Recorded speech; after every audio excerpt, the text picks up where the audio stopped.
Welcome to Cool Cat Teacher Talk, where we talk about what matters in the classroom. Ever wondered how remarkable teaching happens? Find out right now at Cool Cat Teacher Talk with award-winning teacher Vicki Davis. Get insights from top educators, tech tips, and inspiration to elevate your teaching. Today, do I have your attention? This is Vicki Davis, and we're here at Cool Cat Teacher Talk. We're going to be talking today to AP psychology teacher Blake Harvard, author of Do I Have Your Attention? Understanding Memory Constraints and Maximizing Learning. We also have reading and language expert Mary Ehrenworth on how to effectively use AI to support reading and vocabulary development and how not to use it. As always, where we may be talking about artificial intelligence, it always comes down to amazing teaching. But first, John, the producer, and I are going to get into some current news. How's it going today, John? I'm doing well. Had some good sleep. I'm glad somebody did. Gino the cat, who often makes an appearance on this show, interrupted my sleep last night. But here we go with the news. On Wednesday, January 14th, an Education and Workforce Development hearing in the U.S. Congress mentioned that the lack of federal regulation and guidance for how schools should and can use AI is raising concern. December 2025, President Trump signed an executive order saying that states could not regulate artificial intelligence. Interestingly, while in the last school year, 2024-2025, 85% of teachers and 86% of students used artificial intelligence, EdWeek says only 50% of the teachers that they polled said they'd had at least one professional development. Now at FETC that John and I went to recently, we found that only 30% of schools had AI training at all. AI is kind of the issue of the moment. And a lot of people are scared of it, and they should be. I'm going to give you some current lawsuits that are happening. Jackwes said he had effectively managed his schizoaffective disorder from 2019 to 2024 until ChatGPT 4.0 came out, and that it was defective, inherently dangerous, and caused a crisis of his mental health.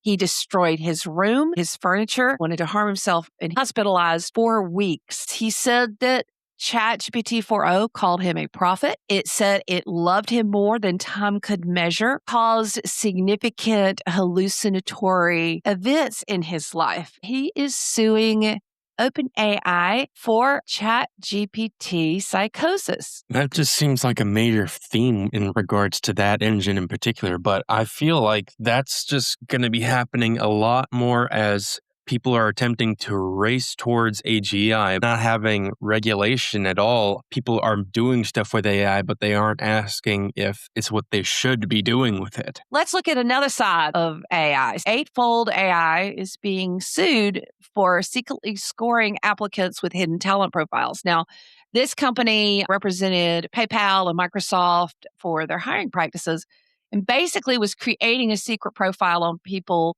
using AI about their talents. It is hard to get people to tell the truth on their profiles because they're just using AI, stacking white text, some of the things that the AI is looking for. It's so hard to get an interview. There was a fellow recently who said that he got a job after he changed his email address because he suspected that something like this was going on. So let's use AI, but who is actually studying the safety of it? Let's take everybody swimming, but where are the lifeguards? And it feels like there are no lifeguards because they're never going to self-regulate, and people just aren't putting in the safeguards required to make this develop safely. Everyone's racing to the light at the end of the tunnel for AGI, but nobody's questioning, what are we going to do when we get there? It just feels like we're trying to keep up with the Joneses with no regards to how crowded the house is. Claude from Anthropic actually released a value statement. They called it a Claude Constitution of the values that Claude will have. And it's kind of considered one of the safer AI tools out there. They are really focusing on safety.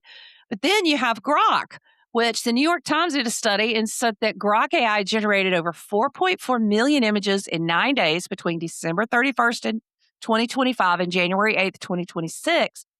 But that 1.823 million of those images were sexualized depictions of women and children.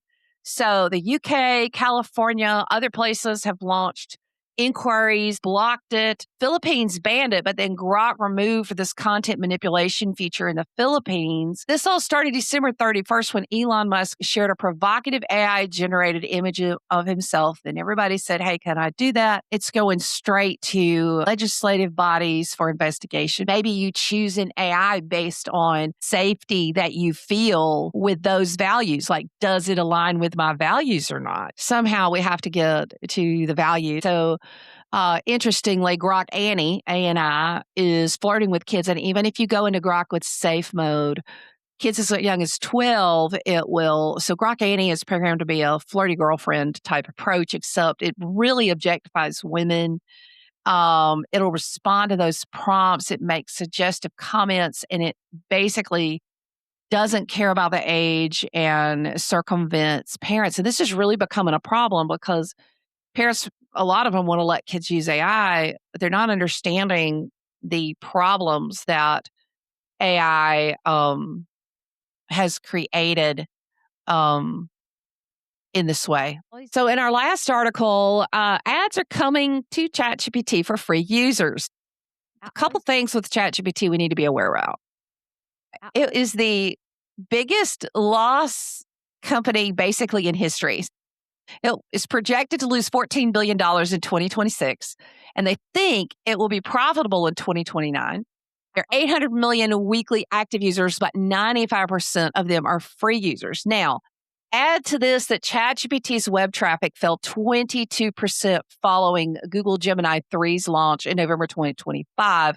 And the Gemini has grown 4 times faster than ChatGPT since then. Now, of course, that's volume and that sort of thing. But as a result, there is pressure on OpenAI, which created ChatGPT, to have revenue. And so they claim they won't use your chats to create the ads. I just feel like adding ads to it was inevitable for the free version. Like they have to make a profit somehow, and they've been hemorrhaging money ever since they launched ChatGPT. We're going to shift back now to our first guest, teacher Blake Harvard, author of Do I Have Your Attention? Full Cat Teacher Talk with award-winning teacher Vicki Davis. Today, I'm so excited to be talking to Blake Harvard, who writes at the Effortful Educator, AP Psych teacher from Alabama. His new book is Do I Have Your Attention? Understanding Memory Constraints and Maximizing Learning. Blake, you are really into how do we learn as well as being a teacher? Absolutely. I teach AP psychology. We talk about a lot of different topics, but my favorite, without a doubt, is cognitive psychology, which gets into how do we learn? And through teaching psychology, I became just intensely interested in if we know how we learn, if we know things about memory, shouldn't we be tailoring our class to that, right? Because then how do we know if what we're doing in class, how we design our lessons, how we design the learning environment, is that maximizing what we know about how the brain works? I got really into that close to a decade ago, and I just love reading research and I love writing about it. When you hear, Do I Have Your Attention? I always think of Ferris Bueller and the teacher, Bueller, but you're really talking about something exciting. What is the overall feeling that you want teachers to have about this subject? As teachers, if we don't have the students' attention, there's no learning. We know that attention is a necessary component of learning. And I know that sounds silly, but it's true. It is a part of the memory processing model. And in my estimation, it's where we lose students the most. I think it's where, for one reason or another, teachers can sometimes get off course because we think, well, I need to garner their attention. So what we end up doing is adding in a lot of things to our lessons to make them more fun and exciting. And I'm not saying that's a bad thing at all, but we need to make sure that we're still focusing on what we need to focus on for learning the content and things like that. So Do I Have Your Attention? The book and a lot of what I write about focuses on components of memory, specifically focusing a lot on attention. But what gets in the way of our students' attention in the classroom? What can steal their attention? And looks into research on that topic. One thing I've seen you write about is the power of the pretest, just asking 4 or 5 questions at the beginning of class or the beginning of content. Can you talk about the power of that? Pretesting is just, hey, it's kind of telling their brain consciously or kind of almost like on an unconscious level, hey, here's what we're going to talk about today. There's a lot of research into the impact of that, of asking questions, even if it's something you haven't even covered in class. Before you talk about it, zeroes the brain in on, hey, when I hear this term or this concept today, it must be important. Coach Harvard has already asked me about this. When I hear it in class, I know I really need to pay attention. It must be a piece of content that I'm going to need to know. The pretest, again, it's not about getting it right. It's about telling them, hey, here's what's coming up and here's what you need to know. Focus in on these topics. I always tell them, hey, this is not for grade. This is to see what you know. And this is to help you see how much you learn. What's your thought on formative assessment and how that fits in with neuroscience? I think it's hard to have an efficient classroom and a very effective classroom if you're not formatively assessing it every once in a while. Again, you're telling the students, hey, I'm telling you something. Here's what you need to know. We're working through it as a class. Then I'm asking them, hey, do you know this? That is so powerful. I don't know that teachers, and I definitely don't think most students realize how powerful it is to say, we just talked about this. Do you understand it? Students hear a teacher talk about a topic and they think, okay, I heard them talk about it. I got it. We can move on to the next thing. There's a massive difference between I heard you talk about it and I can do it. I can have somebody talk me through changing a tire on a car, but that doesn't mean I can change a tire on a car. So having students work with the information, whether it's simply, do you know what this term means? Or whether it's using it in an adapted transfer of knowledge. Can I be creative with this information? Even from brain sciences and learning sciences, from that standpoint, the more we use the information, the more we recall it, the stronger those connections get in our brain, the stronger that memory becomes, and the more efficiently we can then recall it in the future. It's a phrase that I say a lot in my class. You use it or you lose it, right? What are your formative assessment favorites? So this is very simple. And I know not everyone loves multiple choice questions, and that's okay. I do this thing sometimes where I will reverse engineer the multiple choice question. Instead of giving them the question with the answers, I give them the answers, A, B, C, and D, right? And then I want them to write 4 questions. One question where A is right, one question where B is right, one question where C is right, and one where D is right. And it really makes them think what differentiates these answers. A lot of times in multiple choice questions, the answers, A, B, C, and D, are on similar topics, and there just may be the slightest difference between these 2 answers. And them being able to write a question that makes one right and the other one wrong, there's a lot of actually complex thinking that goes into that. And it shows whether they really understand the topic and the concept and the term or they don't. Love doing that. It's something that's simple, it's easy, but it gets them thinking a lot more than just answer A, B, C, or D and move to the next one, right? I want to maximize how much they're thinking about this stuff. And I want them to use it in many different ways so that that memory is powerful and strong. Another thing that I do, and this isn't so much formative assessment, but it's a way I get my students to really think about what they know. Because I've found that our students can lie to themselves a lot about what they know. Let's just say my kids come into my classroom and just for the sake of math, they've got 10 questions to answer. Maybe they can fill in 4 or 5 of them on their own, but then they take out their notes and they answer a couple more. And then they turn to one of their peers and they say, hey, I couldn't answer number 8. What do you have? By the end of all that, they think they know all of it because they've got all the answers. Really, if they knew it all, they wouldn't have had to have gone to their notes. They wouldn't have had to ask their peer. They could have just answered 1 through 10. So this thing I do is I call it Brain, Book, and Buddy. And we go through those questions 3 different times. And the first time, they only use their brain. Pretend this is the summative assessment. Answer these questions. That's what you really know. Then I'll have them in some way highlight what they didn't know. Let's just say they knew 6 of the questions. Got 6 right. That's your real grade. That's what you really, if this was for a grade, and I know like this isn't all about grades. This is about what do you know? But I like to let them think that way sometimes. So you got 6 out of 10. Now go to your notes. And let's say their notes can answer 3 more, right? So now they've got 9. And then they've got to turn to a buddy. So brain, book, notebook, and then buddy. So now they've got to turn to their friend for the last one to get the last one. They can very clearly see what they knew, what their notes knew, but they didn't know. I have them think about, well, what? You wrote it down yesterday, right? Because again, another thing that students think is, I wrote it down. I must know it now. Until you can use it, you don't know it. And a lot of forgetting happens in the first 24 hours after you learn something. So they can look at, my notes knew it, but I didn't know it. Okay, that's something that's good to know. And then in the last one that my buddy knew that I didn't know. Why did he know it and I didn't? Did I go to the bathroom? Did I zone out? Why didn't I know that? A lot of metacognition going on, thinking about their thinking, and it doesn't allow them to kind of like lie to themselves about what they knew. I'll take that brain book buddy and I'll kind of overlay that over any type of formative assessment. because it works in any situation. I don't care what you're asking them. It works, and it works with any age group too. Oh, that's fantastic. And while I teach technology course, my main use of technology is formative assessment. We were in something called Socrative yesterday. They're doing binary number conversion and memory conversion, gigabytes to terabytes or whatever. Just that instant, oh, I'm getting it, or oh, I'm not getting it, having to understand, do I really know it?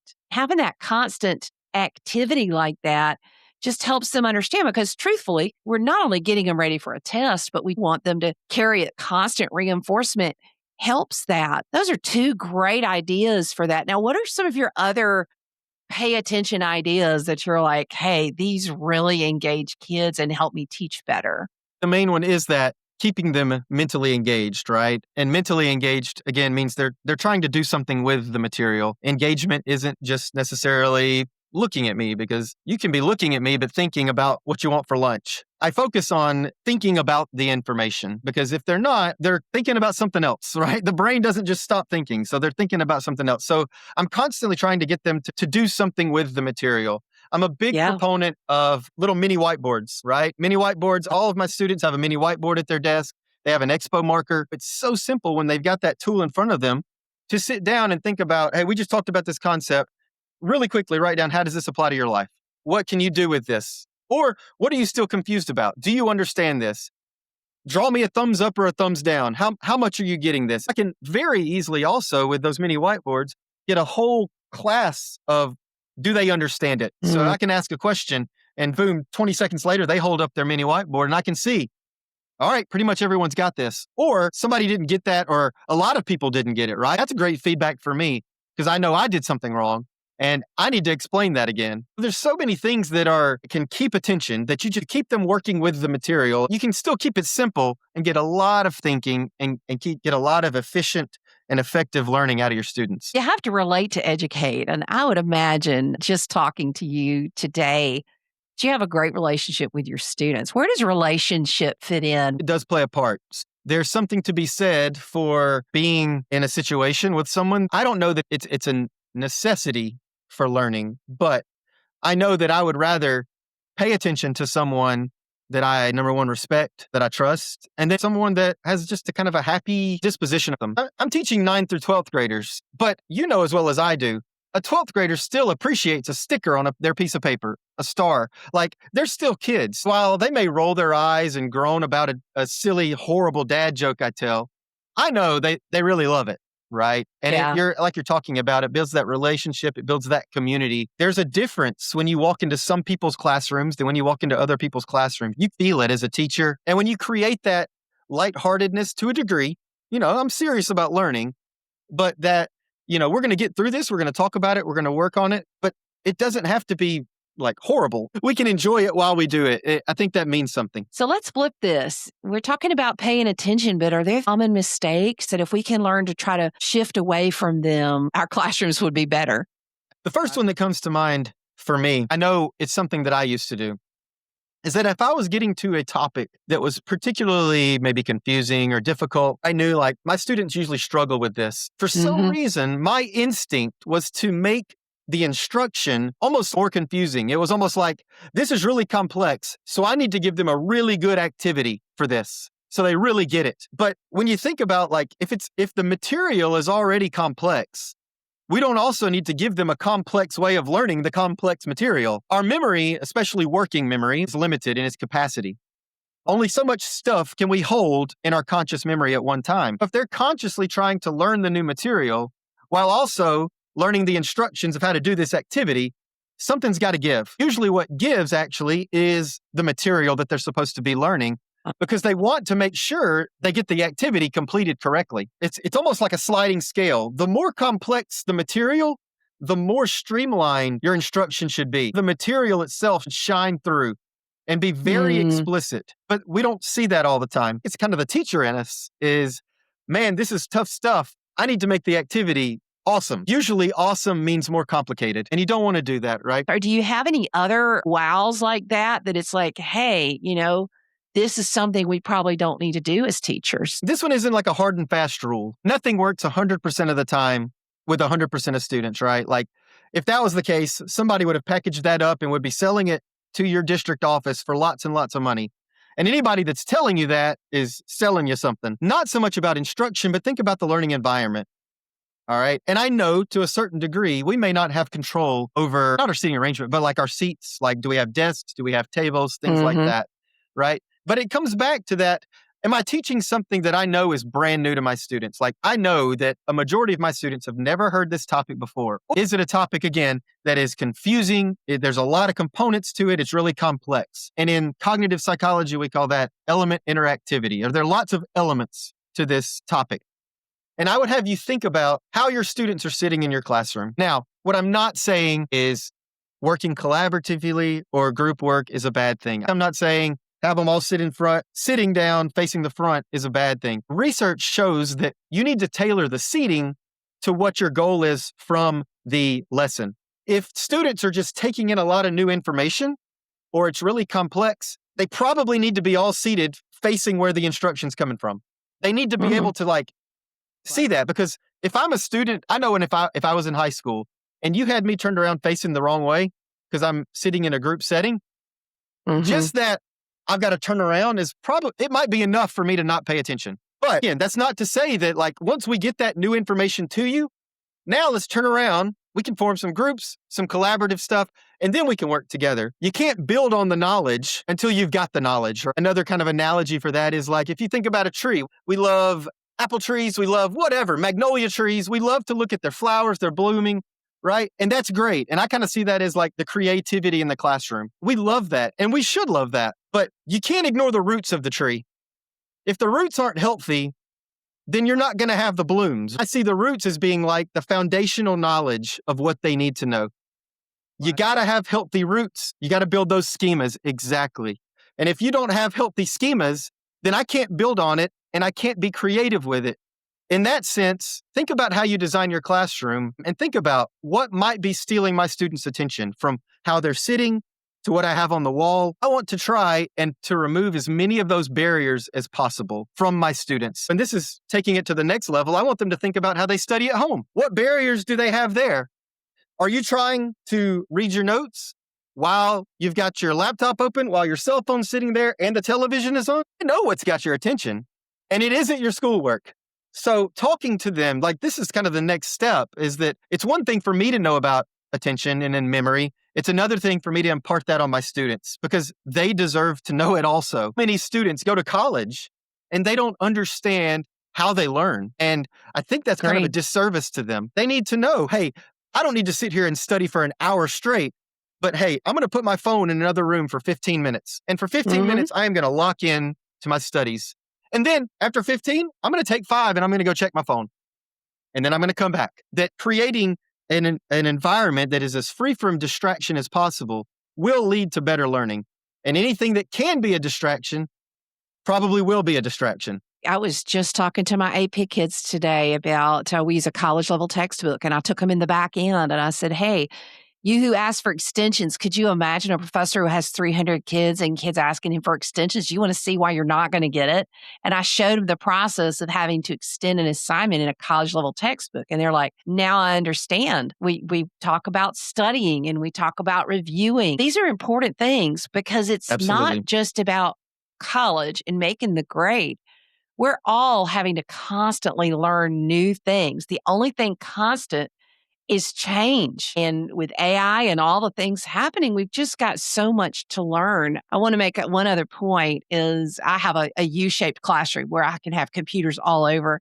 And one of my first procedures that I teach, Harry Wong's First Days of School, is kind of something that helped me so much, is I call it knees to me. Wherever I am in the room, when I say knees to me, they're going to point their knees at me and we're going to lock in on whatever it is I'm talking about, which I don't talk that much. But when I do, you better believe it's well thought out. It's intentional. It's purposeful. These are just so many great things about helping kids not only pay attention, but it sounds like retention, doesn't it? Yeah, it's one thing to get their attention. It's another thing to kind of hold on to it, or to get them to see the importance of why they need to pay attention. Like you said, it's not just for a grade in my class, because these are things that you don't have to be in AP psychology or a 9th through 12th grader. This applies to every learner, whether you are in middle school, elementary school, Or if you're learning for your job and your profession, which your paycheck depends upon, it still applies to everyone. We can sometimes do our students a disservice when we don't make this a priority and kind of a common thread throughout different classrooms. Because it's one thing for me to say it, but if I'm talking about it and their math teacher's talking about it, if everybody's talking about it, it becomes something that, all right, okay, teachers, you win. I'm going to pay attention to this. I realize this is important now, right? And that's so, so powerful. Is there any psychological principle about learning that it's the first thing you teach your students that you have got to know this? There are two big learning strategies, I'll say, that I focus on with my students. That overarching, there's more research and there's more evidence to the support of these things than anything else that's been studied. And I mean, like we were studying these things in the 1800s. So over a century of research into this, and we've studied it with preschoolers to 75-year-olds, called retrieval practice and spaced practice. And this is not something that's rocket surgery, right? Like this is simple stuff. Overarching, like the best thing you can do as a student is to practice retrieval practice and spaced practice. And what that means is literally retrieving the memories, retrieving the knowledge and using it. A very, very popular way of studying is to go home and reread your notes. I read my notes. I did it again. There's just not a lot of effort, right? There's not a lot of cognitive load in rereading your notes, because how many times have you could be reading your favorite book and you could read a passage and then think, I have no idea what I just read. Like my eyes were scanning the words, right? My eyes were doing their job, but my brain was thinking about what's for dinner. Rereading your notes, like I tell them, it's better than nothing. Don't get me wrong. But if you're going to spend the time studying, you might as well do the thing that's going to get the most out of it, right? Mm-hmm. Think about how are you using the information? Get all the questions you can on this topic and answer them. I'm a big proponent of things like Quizlet and things like that because it has them answer questions over and over again. They're actually using the information. And I kind of relate this to my students. I say, you're not going to prepare for a game by watching practice. You're not going to watch somebody run the play. How are you going to prepare for the game? You're actually going to get out there and practice yourself. Mm-hmm. Learning's the same way. You've actually got to think. It's just recalling the information. It's recognizing the information. The other thing was spaced practice, which is kind of the opposite of cramming, right? Cramming is popular. I got a test tomorrow. I'm studying right now. Or I'm studying 5 minutes before the test, which again, some studying is better than no studying, but you might as well get the most out of it, right? So instead of cramming, I say this, you'll save time doing this. If instead of studying for an hour the night for the test, if 3 nights before the test, you'll study for 15 minutes, and then 2 nights, 15 minutes, and then 1 night, 15 minutes, you've actually studied less, but because you've thought about it over time more often, that memory of that information is actually stronger in your brain than studying once. It's like working out. The more consistently I work out with weights or running or whatever, the better I get at it. Doing it once before the race is not good. If I got a 5K tomorrow and I go out and I run today, and that's the first time I've ever run, I'm going to be hurting tomorrow. But if I start practicing a week in advance or weeks in advance, I'm going to be way better prepared. We apply it to everything else in our life, whatever practice we've got, dance, theater, whatever. But we don't apply it to learning, right? And we absolutely should be. It's interesting. I've worked with kids who struggle with short-term memory problems. It takes 3 days to get from short-term memory to long-term memory. Typically, you have to give them 3 days to study. People in my family with that, and a teacher would say, hey, tomorrow we have a test, and we'd have to go back and say, no. This is going to take 3 days. That's just good learning. The other thing is, many years ago, I had learned that students who make a test out for themselves and a key and take it do better. So I always did that. And when Google Notebook LM came out, they can load my slides and they can hit a button and have a quiz and check their answers. It's like, oh, now everybody can do that. And my best students use those tools. Absolutely. And my weaker students read their notes. If reading notes worked, then we'd all have a lot better grades out there. But reading over notes, you have to process notes. You have to do something with notes. I always say, if Einstein was still alive, you wouldn't get smarter by rubbing his head. You would have to interact with him. And that's the same way with your notes and everything else you're doing. So Blake Harvard, the book is Do I Have Your Attention? Understanding Memory Constraints and Maximizing Learning. He's from Alabama, teaches AP Psych, and now you're teaching the world about how learning works. There's so many more principles in his book, so many more principles he writes about on the Effortful Educator, about all of this cognitive approach to understanding how learning works. So thanks for coming on the show, Blake. No, thank you so much for having me.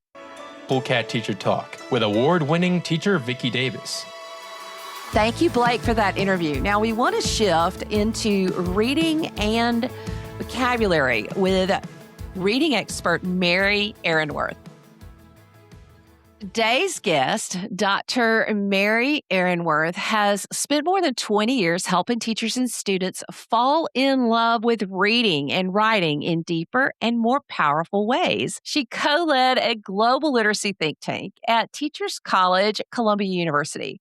And now she leads Ehrenworth Literacy Innovations, where she works with schools around the world on critical literacies. Mary is the co-author of AI Enhanced Literacy, Practical Steps for Deepening Reading and Writing Instruction, with someone we've had on the show before, Philip Seyfried. She's also the author of Vocabulary Connections, Deepening Students' Expressive and Academic Language. Thanks for coming on the show, Mary. It's such a pleasure, Vicki. Everybody's talking AI, especially people who teach writing. People claim they can, quote, catch it. They claim some people are just going back to handwriting, which the poor dysgraphic kids, all the progress we've made for them is going away, going back to the blue books. What do you make of the mess of what we have in writing instruction right now in K-12 and college? I love that you use the verb go back because it is true. A lot of ELA teachers and English teachers of all disciplines, these are the teachers that have the greatest existential crisis around AI. And I was an English teacher for many years, absolutely understand it. I'm a professional writer. There's this fear that kids will all of a sudden stop wanting to learn to get better at writing and that they'll just be turning to AI to do their writing for them.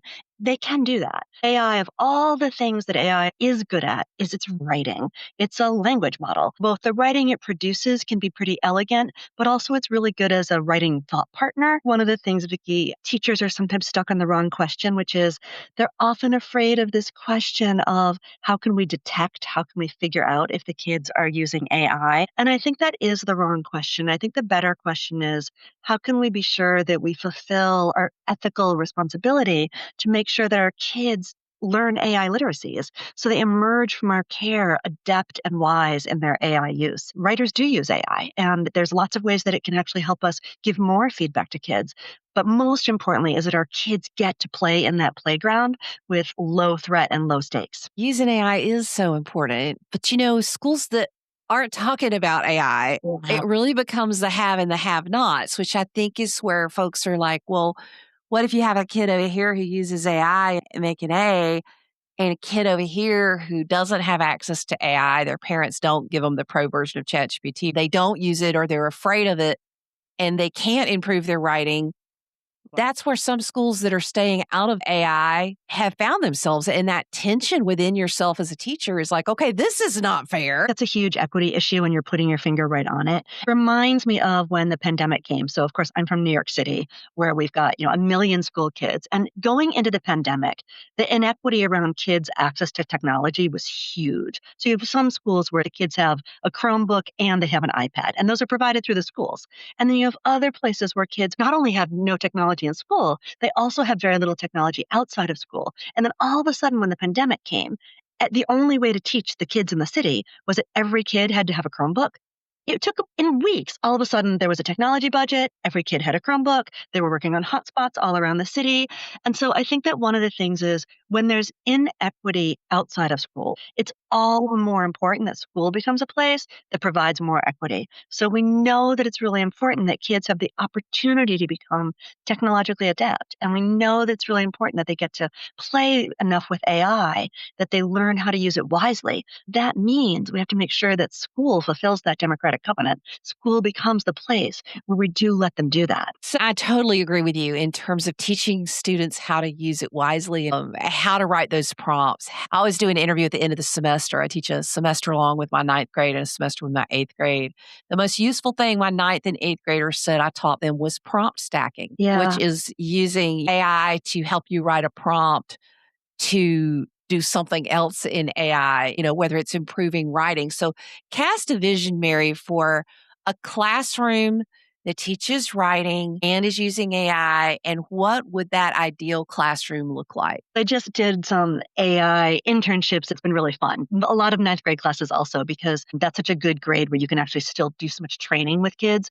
So I'll give you a couple examples. The first thing is to think, if you think, where do writers often need the most support? And all the research, Don Hattie's mega studies, which were called visible learning. He did this mega study on what most accelerates learning. And one of the things that most accelerated learning was feedback. But what was really interesting about for feedback to be effective, it had these three qualities, which was it was going to be in the moment, it was calibrated. So for instance, the feedback you got, Vicky, might be different than the feedback that person sitting next to you gets. And the third was that it was followed by repeated practice. And it was super interesting because when he and some of his proteges like Doug Reeves, when they visited high schools around the country and they were looking for who was giving the most effective feedback that transformed student performance, just picture high school and just picture where that would be. It turned out that the most effective feedback was in the music rooms and on the playing fields, which makes sense. Don't hold your bat like this. Hold it like this. Do it again right now. Oh, no, let me see how you're using your bow. So it's the least effective feedback, which at the time broke my heart because I was an English teacher, but was English teaching because the time happened between when kids did the work and when they got feedback meant that the feedback didn't have any effect. So it turns out that pretty good feedback given right now is actually more effective than perfect feedback given later. For anyone who teaches writing, this is something where all of a sudden we can actually get a little help, which is I've always thought that my job as a teacher of writing is to be giving kids feedback. And that's the part that I love the most. But even though I love it the most, I know that if I'm a high school teacher, for instance, let's imagine on Wednesday, 60 to 100 of my kids write essays, which happens all the time in my high school classes. You know when they need feedback? If they do that essay on Monday, if they draft it on Monday, the best, most effective feedback would be if they got feedback on Monday. And the likelihood of that is impossible. Even if I'm a fifth grade teacher and I've got 27 kids, I can still only get to 3 or 4 of them in class. And so one thing that AI can actually help us, and this is where I would say you can help with the equity issue because you could set up EdTech AI. So you could use Flint or you could use Magic School or you could use School AI. It means I don't have to be the source of all that feedback. Instead, the kids could get a little feedback from an EdTech AI partner. Then my job can be to help them implement more of that feedback. So it doesn't replace the teacher, but it does make it more likely that all kids could get feedback. And not only that, they can get feedback in Ukrainian. They can get feedback in Spanish. They can get feedback in French. They can get feedback in Russian. And so my monolingual classroom, where I was the monolingual one, not the kids, all of a sudden means that kids can get feedback in all sorts of languages. So that's one vision. Can I give you one other vision though? Sometimes what happens in writing, and this happens especially for every grade after fifth grade, when the kids, a lot of their writing becomes text-based writing. And what happens with that is what looks like trouble in writing is really trouble in reading. Like you can't write well unless you know a lot about the topic. And so if the kids are in books that feel really hard for them, or they're in a social studies or a science class and they're writing, but they don't know a lot about the French Revolution, or they actually don't know a lot about the science topic that they're really trying to write about. So what can help with that is AI can be a little bit of a thought partner along the way. Let's picture we're in an English classroom and we've been reading this short story or we've been reading this novel. Kids could get on for 5 minutes. They could chat to an AI partner about the novel, their ideas about it. Then they could take that and go talk to a human partner, their peer partner, and have a higher level conversation. And then by the time they go to write, they're going to have a better understanding of the text. So there's just ways that it could really deepen kids' thinking before they go to write. And with my students, so many times kids don't know what AI can do. A lot of the prompts I use with artificial intelligence, because writing about my radio show or TV show or podcast, I always wanted to be me writing it. A lot of my prompts are very specific, which say, read this. It's the criteria I want feedback on. Do not rewrite it. Give me bulletized feedback in this, and this way. More often than not, I found if it's rewritten for them, they're not going to sit there and compare, not think, and not improve. They're just going, oh, it did a better job. It's done. I'm going to be done, Yeah. If only kids all had the training that you've had. One of the things that Phil and I do a lot of work on, Phil, my co-author and colleague, is we think a lot about the MIT study on brain first principles. It was that great article on This Is Your Brain on ChatGPT. And it really looked at what happens when you can teach young people to use brain first principles. That's one thing that I think is really helpful to actually talk to kids about, which is you never want to come to AI empty-handed because AI is programmed to be helpful. And one way it can be helpful is it can be overly helpful, where the way it helps you is by replacing you. If you come with a sort of unsureness of what kind of help you want, it will give you so much help. And the next thing you know, it's writing an essay for you. So there's a couple of things that can be really helpful with that. One is if you're using EdTech AI, if you're using Magic School or School AI or Flint, which is our favorite, the teacher can program it so that you can literally say, do not draft for kids, or do not draft more than one sentence for kids. So you can have guardrails and boundaries which help kids learn better habits with AI. But it still gets back to what you said, Vicki, of when they leave school, they can get on ChatGPT, they can get on Claude, they can get on Gemini. And so it still means that you want to teach kids that school is the place where your whole job is to get smarter. And so there's some times when AI could help you with the task, but not if the task is for you to get smarter. If the task is for you to get smarter and for you to become a more powerful writer and for you to become a more powerful thinker, then what you want to do is you want to use AI as a thought partner and a feedback partner. And that takes training, which is why it's helpful we think about small doses in a typical literacy classroom, an English classroom. We might use AI for 5 minutes and it will raise the level of kids' partner talk. Or it might be we'll use it for 5 minutes and kids get feedback on their writing, and then they're going to talk to their partner, and then they're going to do some work, and then they might get some more feedback. So we're not talking about a classroom. The last thing we want is more screen time for kids. What we want is probably more strategic work. And it takes some training to teach kids how to use AI so that it makes you more powerful rather than does the work for you, thus disempowering you in the long term. And, this is really not a new problem. I've been teaching 24 years, and sometimes they're parents that are over helpful. And that essay that the child brings in from home is just not what they wrote. They don't know how to write. They can't explain it. And that would be so frustrating for teachers. It used to be maybe one parent in a grade or a parent here, a parent there. Well, now it's not parents, it's just everywhere. The frustration for teachers is understandable of, hey, I do want my students to authentically be better writers.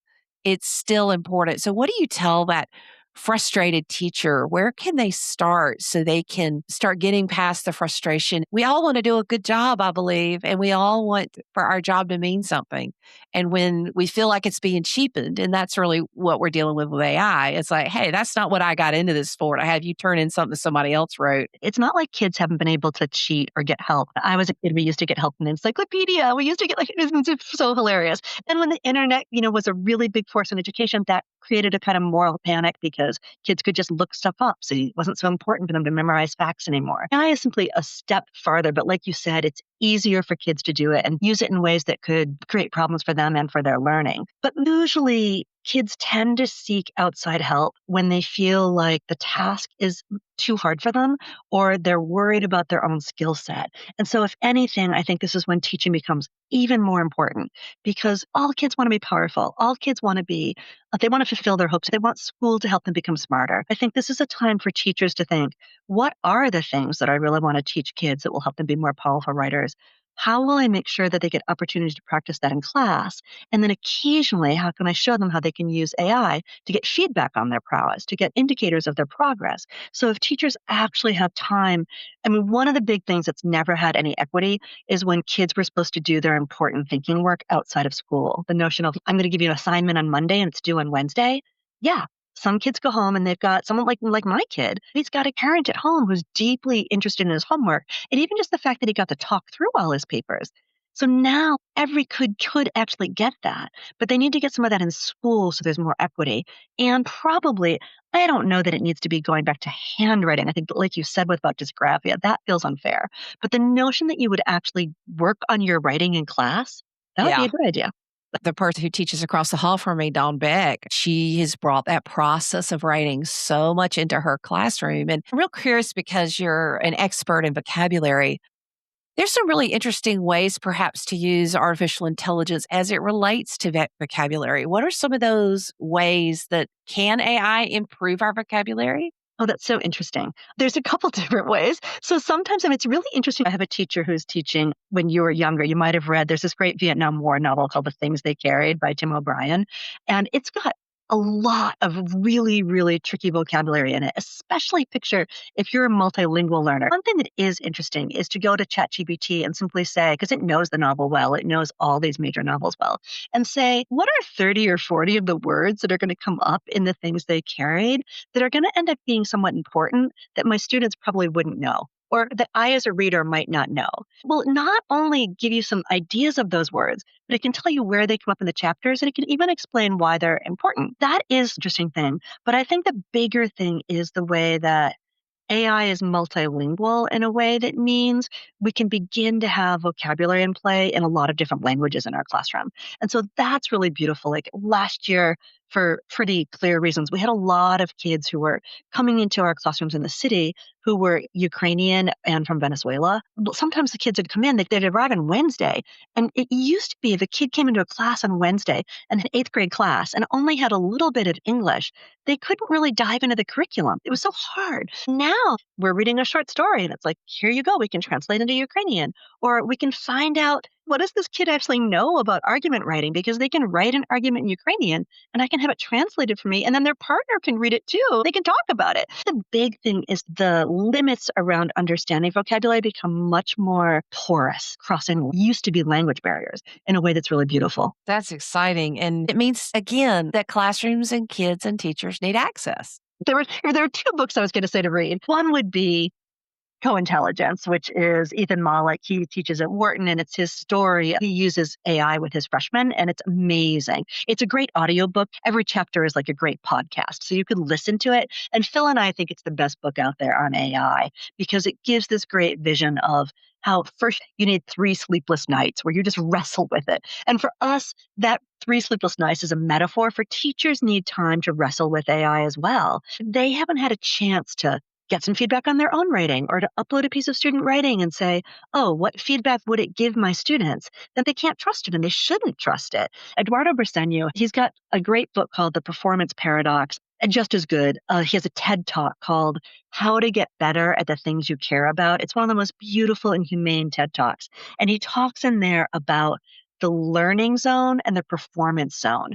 And he uses this great metaphor, Vicky, of Cirque du Soleil. Have you ever been to Cirque du Soleil or watched it? They're amazing. Well, I can't go. At their performances, they don't use any safety nets and they don't use any safety mats. And it's a high wire act. So for me, I'm so nervous that they're going to fall. Herbert Senior talks about that's a performance zone because the consequences for failure are very high. The threat around if you make a mistake is very high. And he says that you can't really learn in a performance zone.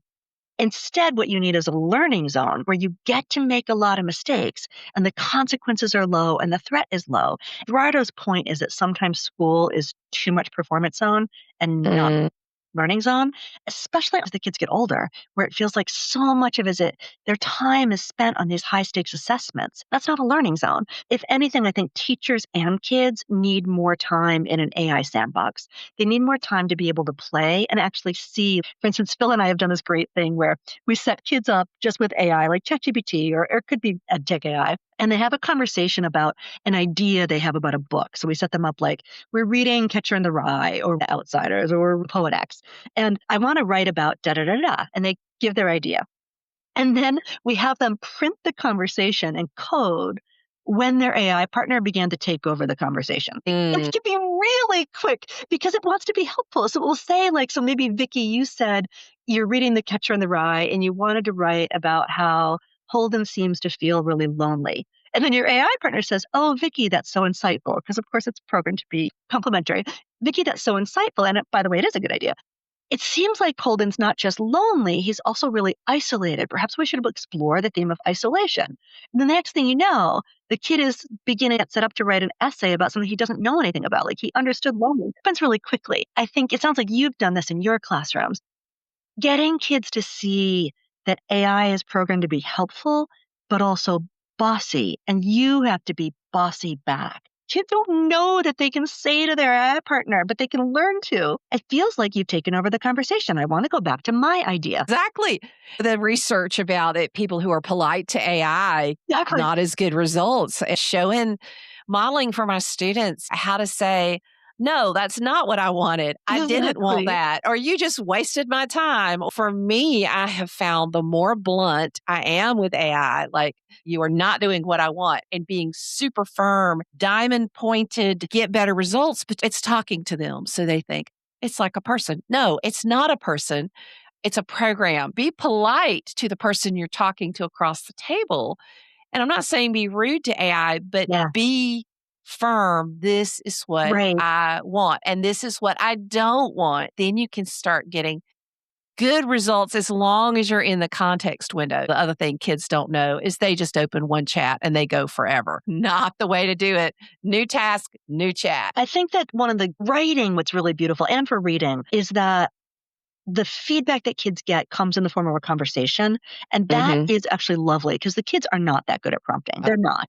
I think it's really important that teachers can learn. One thing Phil and I try to teach them in our book is that we teach the teachers that you can teach kids, if they're going to get feedback as readers and writers and have a thought partner, they need to tell their AI partner what their goals are, what their task is, what they're trying to accomplish, what they think they're good at so far, what they'd love to get some feedback on. And they usually need to say, how much feedback they want. I'd like 2 compliments and 2 next steps. We'll give you 40 pages if you're not careful. Yeah. But the good thing is, it is a conversation. If kids start out and they don't quite know how to get into it, their AI partner can help them. And this is why I think it would actually be helpful if teachers played around with EdTech AI more, because it develops some good AI habits. So you probably don't have to do that, Vicki, with your AP kids because they're going to go right to using Claude Pro or ChatGPT Pro. But with younger kids, even with 9th graders, if we put them in, say, Flint or Magic School, it can literally say, like, let's picture it's a 8th grade class. You can set it up. So if you're a student, Vicki, the teacher has set it up so that they're going to get 5 minutes today after they've done a little reading. And it's going to say, hey, Vicki, I know you've been reading Poet X, that you're thinking a little bit about how the main character seems to have different and very powerful relationships. Tell me a little bit about what you've noticed about the relationships. They don't even have to type. They can just say it, transcribe it.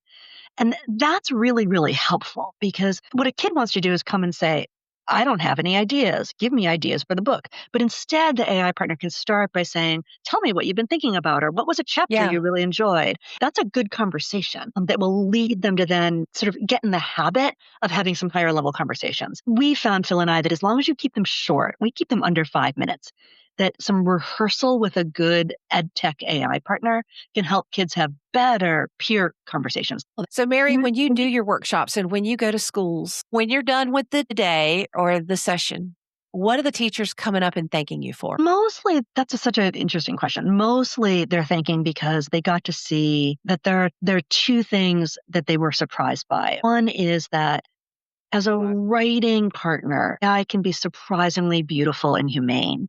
It sees extraordinarily good at this. And so sometimes it will see things in kids' writing that we were going to miss. It will say things like, Vicki, that idea you had about Holden being really lonely was really insightful. And in that second paragraph of your essay, when you point out that his relationship with his sister is always off the page or something like that, it gives the kids these very specific noticings about their writing that frankly, we wish we could give to 100 kids in one day. That's the biggest thing. And then the second thing is related to that is beginning to see that AI might be a helpful assistant teacher in small doses. So that the biggest thing that we struggle with as teachers, honestly, is getting to give kids feedback in a timely enough fashion. And having a tool that could be helpful in that, that's pretty great. We want to use it wisely. We don't want to increase screen time, but all teachers wish that they could give kids more feedback. Yeah. So, Mary, what is your biggest worry as you see how AI is being used or the state of AI today? Oh, there's so many worries. But I guess one of my worries, because I work so much in schools and in literacy, is that our fear that kids will misuse it is going to create a bigger inequity, because the kids who have access to computers outside of school, the kids who are already technologically adept, they can learn to use this technology really wisely on their own, practically. And the kids who could most benefit, which honestly are mostly multilingual kids and kids who would really benefit from having a thought partner across some of this work, those would be the kids that maybe need it the most and then wouldn't get introduced in school. All the research shows that the kids who are getting most detected on these detection programs are kids of color and kids who are multilingual. Because if my kid used AI, the way he writes already matches because it's mostly measuring those detection differences, mostly measure syntactical complexity. And the kid already writes with that. And so that's not fair. Kids who need the training and being able to see, if you're going to use AI to be doing some translation work, there's ways to do that are both ethical and you need to be thinking about referencing. And they're not going to learn that on their own outside of school. So I worry that the fear that kids might misuse it will mean that they actually don't get the training they need, so they won't misuse it. It's an opportunity stealer. You think you're taking it away from everybody, but what you're actually doing is taking it away from the kids who can't use it at home. Exactly. Don't get to. That's exactly it, Vicki. Right. Which is why, do I love tech? I mean, I actually enjoy it, but do I love it? No. I mean, I had 7 girls from Barcelona here doing a writing camp with me this summer, and we wrote poetry and narrative all week. And we basically never turned our computers on until the last day when the kids wanted some help with titles. But that was 7 young women who I got 7 days with.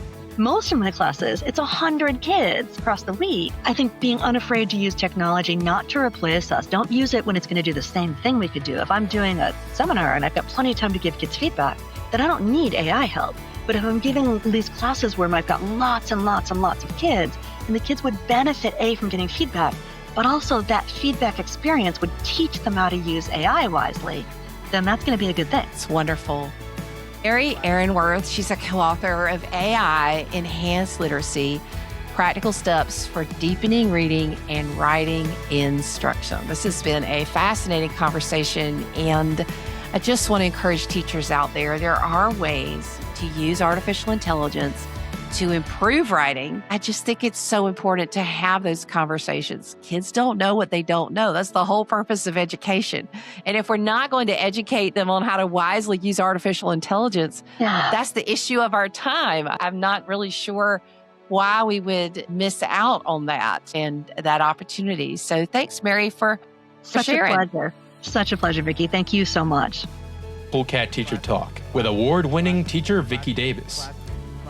So today we have been talking with Blake Harvard, author of Do I Have Your Attention, Mary Ehrenworth, about reading and language. We had a whole lot of challenging conversation about artificial intelligence at the beginning of the show.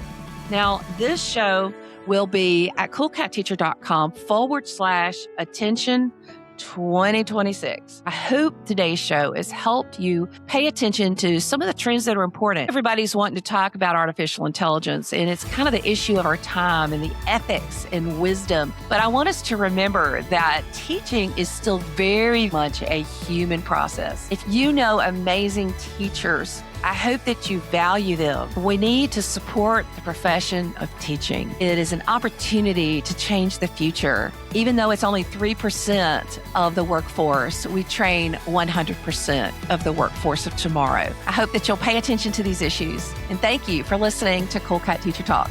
See you later, educator. Cool Cat Teacher Talk with award-winning teacher Vicki Davis. Stay in the loop. Visit coolcatteacher.com. Follow at CoolCatTeacher everywhere you connect.